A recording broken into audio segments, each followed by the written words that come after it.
Whilst the Celtic Church was maintaining the pure apostolic faith in the British Isles and evangelizing there as well, the Waldensians were doing the same here in northern Italy. The word Waldensian means people of the valleys. Originally though, in Italian, it was Valenses with a V. It was translated into the French as Vaudois. But in the 12th century, the V changed to a W and one of the L's became a D, from where we get the name Waldensian today.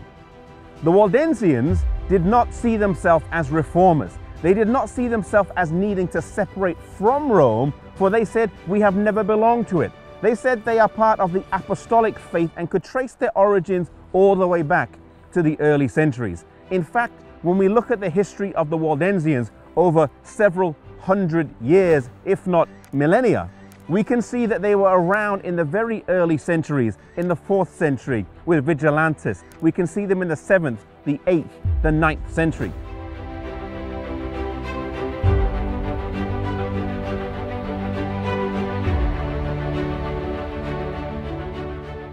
Some people say that the first Waldensian was Peter Waldo in the 12th century, but this is not really accurate.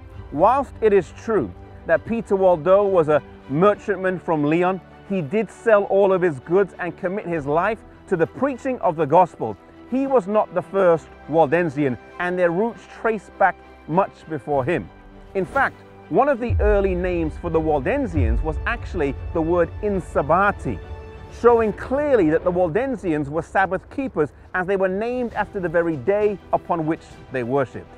As the Waldensians were coming up in the early centuries, and the Roman Catholic Church was forming as well, both of them saw the heathens around them as a mission field. But whilst the Roman Catholic Church used the power of the law and the sword and political alliances to win people over, the Waldensians put their faith in the strength of God's word.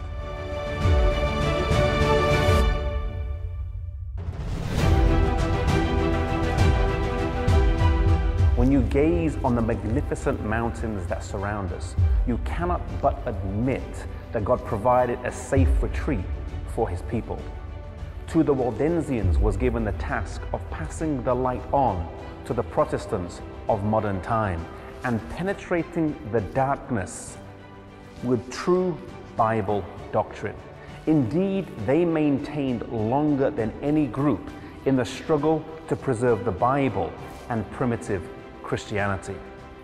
In upcoming episodes, we're going to see the caves in which they hid and where they met for worship.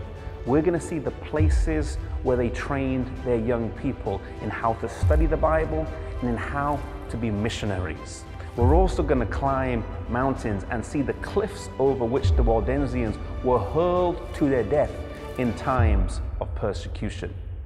Truly, the Waldensians stand to us today as a group of people who believed in the Bible, as a group of people who believed in mission service. They are a key part of our spiritual lineage today.